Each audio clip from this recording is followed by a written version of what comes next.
Welcome back to the podcast. Today, I want to talk a little bit more about how to handle disrespect when it shows up on your date. Because most of the time, it isn't something very dramatic or even obvious, but it will be subtle and you will pick up on it. It's something that will give you the feeling of, ugh, something is wrong. I should say something. It makes me feel a little bit weird. And if you don't know how to respond to disrespect, it can quietly and easily derail the entire date, which is something you want to avoid if possible. Now, disrespect on dates usually appears in small amounts and in small moments. Also, keep in mind that even though something was disrespectful, or you think it's disrespectful, it's usually not done in a malicious way. Somebody does something, for instance, she arrives late, or, she talks over you. Arriving late could have many reasons, and talking over you repeatedly might happen because she's very excited to add to the conversation. So we have to keep that in mind that it isn't always done maliciously. Sometimes it can be excitement or, just misreading the situation. So keep that in mind. Now, what makes these situations tricky is that reacting too strongly feels kind of wrong, but ignoring it doesn't work either. So we have to do something with a situation like that.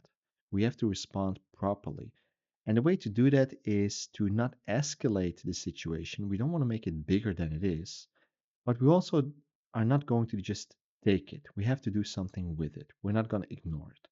So the goal for us as guys on a date would be to respond calmly, clearly, and then we have to pay attention to what happens next. Even though, I said respond calmly and clearly, I get it, guys. Sometimes something happens and you feel frustrated or you get pissed off, and, the thing you really want to do is just yell or scream or throw something. I get it. But that's not going to be helpful. We have to stay calm, collected, and communicate clearly. That's the goal. That's what we should do. I want to illustrate this with some examples on how to possibly handle it. So let's start with lateness. Now, if she arrives late and immediately apologizes to you, that's usually enough. That's a good sign. I mean, she's human, it happens. You can run late as well. But when she arrives late and just brushes it off or acts like it doesn't matter, then that's different. In that moment, you don't need a lecture, you don't need to use sarcasm, but a simple response along the lines of, hey, let's try to be on time next time. You know, say it calmly. That will usually do the job. You acknowledge it without making it emotional. You just say, well, I acknowledge that you're late, and I don't like that. And that's it. If it happens again, you take note. And repeated lateness is rarely about time. It's rarely about time management. It's all about priority. You're just not a priority at that moment. So you have to take note and eventually, you have to do something with it. Another common situation is being talked over. Now, I'm usually the one that's being guilty of that because I'm often pretty excited in the conversation and I just want to add my 2 cents to the conversation. But if you notice that you keep getting interrupted, or if you pick up on it that you are doing the interrupting, that can happen as well. You don't compete for space or raise your voice. Instead, you should just pause and say, "Hey, let me finish this thought," and then you just continue. Or you say something along the lines of, "Hold on a minute, just let me finish." And that is enough. And especially getting interrupted and you say something like that will 99% of the times have someone back off and be quiet and let you finish your thought. I usually do this when someone interrupts. I say, hold on a minute, let me finish before I lose my train of thought. So that's all you have to do. And most people, like I said, will adjust immediately when that boundary is stated clearly. If they don't, that tells you something important about how they relate to others. That tells you everything you need to know about her. And then we have something that is, jokes that cross a line. And, I usually enjoy jokes that cross the line. I like it, but not everybody's a big fan of that. And when we talk jokes, I'm not talking, jokes, but I'm talking about, um, teasing that is framed as, humor, to make comments about, let's say, your job, your income, your appearance, your dating history, something that leaves you feeling slightly dismissed. And that is not quite as harmless as it seems, especially if it keeps happening, you know. And, that often, like I said, is framed as teasing or it is disguised as humor, but really it is a way to, to comment or to shame you a little bit for, who you are or what you do. And in those moments, laughing it off will train the behavior. A better response is to just be calm and be direct and say something along the lines of, hey, let's not make jokes like that. That's not funny. Or, that's not really my sense of humor. You just say it like that. You don't, you keep it neutral. And you don't need to explain why you don't think it's funny. It doesn't matter. The only thing that matters is that you don't like it. Your explanation will weaken your boundary. Another thing that I really, really hate is phone behavior. I always pay attention to my date when we sit down where her phone is. If she's placing her phone on the table, with the screen down, or if she's putting the phone away in her bag or in her coat. I always think those are pretty powerful signals. I would like to see the phone in her bag or in her coat. And if it is on the table, then I'd like to see it with the screen down. And if it isn't with the screen down and you keep seeing the screen glow up, I'll ask her politely to either remove the phone or turn it with the screen on the table. But that's just me. Now, the problem here with the phone is the behavior, not necessarily the phone, visibly on the table. But it is when she's constantly checking her phone during the date, which is a big, big no-no. It communicates distraction and extremely low engagement.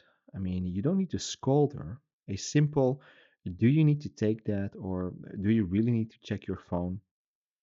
If you say that neutrally, that will bring awareness to the behavior. And if the phone stays out after that, if she puts the phone away or she apologizes and puts the phone away, you again have all the information about how to present or how present she is willing to be in the date. And then there's the one that, yeah, it's a little bit along the lines of joking, for instance, and then that's what we call, the shaming. And you've heard it online quite a lot, shaming tactics and all that. But shaming is often really hard to spot. Shaming can sound um, like surprise that you don't earn more. She sounds very surprised. Oh, is that only the amount of money that you earn? That's not really surprise. That's basically her shaming you for not earning more money or saying something, acting surprised that you don't travel as much or, acting surprised that you're not as busy. That's usually a big, what's it called, telltale sign, or that you're not as social or as ambitious as they would expect you to be. And it's often wrapped in curiosity, surprise and curiosity, or jokingly stated. But the real important thing here is that it carries some form of judgment, a very slight hint of judgment. And that's where oh, she doesn't like what I'm doing. She's trying to shame you for being you, for doing the things you do. And you don't need to defend yourself in those moments. Defending implies you need to justify your life, and you don't. You don't need to jump through hoops. A more grounded response would be something along the lines of, well, it works for me, or I'm good where I'm at. And that just ends the conversation without inviting debate, because that's not what we want. Debate will put you, across from each other, and that's not what you want during a date. You want to invite someone to have a good conversation and not get into, arguments and whatnot. And then there's one thing which is rudeness, and that can always show up in how someone speaks to, for instance, wait staff or other people around them. You might not necessarily be the target, but it still matters. And also here, if she treats people, rude, then you should respond to it also very calmly, like, hey, I don't appreciate the way you talk to those people. That's all you need to say. That's all you need to do and see how she responds. Now, the most important thing to remember in all of these situations is that you're not trying to correct her personality or her behavior per se. You're just observing how she responds to you being very clear with your communication. One calm boundary is usually enough. And after that, the behavior matters more than words. You're not trying to change her behavior per se. Of course, if you like her, you would like to see her change the behavior, but that's not the whole point. You just make a statement, you set the boundary, see what happens. If she changes, fine. If she doesn't, then you know what to do. So you don't argue, you don't negotiate, you just adjust your investment. Like I said previously, you know, you just stop investing time, you stop texting, or you don't text as much, and so on and so on. But for me, that also feels more like playing games, and I would very simply say, well, I cut the date short, or I'll tell her later on, I don't want to see you again.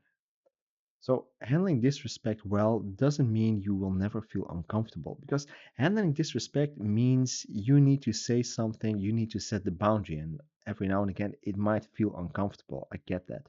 But you have to do this, and the more often you do this, the more comfortable you will become with it. It means you need to trust yourself enough to respond instead of ignoring what you feel. You should always address what you feel.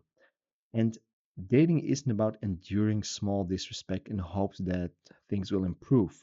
It's about paying attention to how someone or how your date treats you when it's easy, early, and still low stakes. You just met, so that's probably a very easy way in to, set the boundary.